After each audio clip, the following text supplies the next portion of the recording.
Good morning. So, we are out at around 5:28 in the morning para magsibat papunta ng Mandela.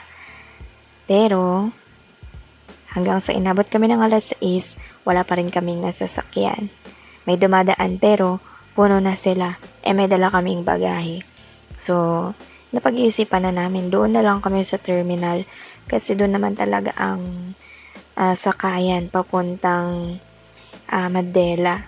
So, punta kami ng 4 lanes, nag-tricycle, dahil malayo yung location namin, papuntang 4 lanes. So, yan.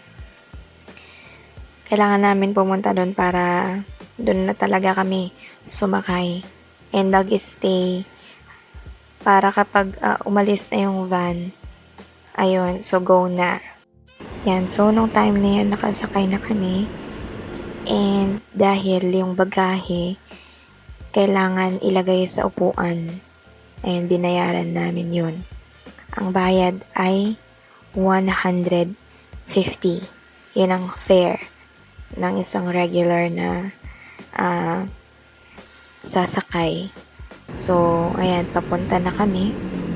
At umalis kami mga around 7:20.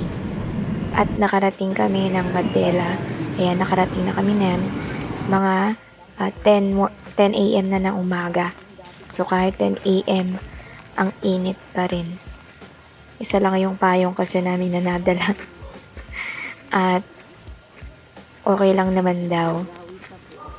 Dumaan kami niyan sa likod ng barangay ng Buena Vista. So, dito kami pumunta sa Mandela Buena Vista. Papunta kami ngayon sa location ng bahay. Pero hindi yung bahay ang pupuntahan namin. Meron kaming kakausapin na tao dyan. So, just continue watching this video. Kasi mamaya, may papakita kami sa inyo. So, nakarating na kami dun sa bahay ng pupuntahan namin. At kakausapin nila mother about sa mga ginawa doon sa bahay. Ayan, yan yung street na nilalakad namin kanina.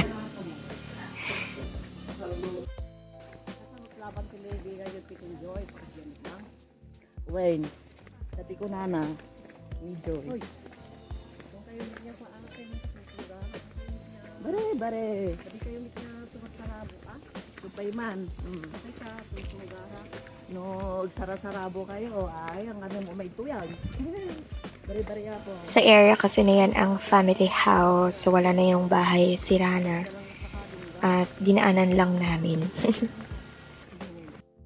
So, ito yung papakita ko. Pumunta kasi kami ng cemetery at public cemetery. Yan, ganyan ang situation ng public cemetery nila ngayon. So, kung ganyan din sa inyo, hindi rin nagkakaiba dito. So, nagtirik lang ng kandila. At after nyan, marami pa kaming ginawa. Pero, ayan na lang yung video na natapos ko. Pauwi na kami. Dahil lobat na din that time. Thank you for watching!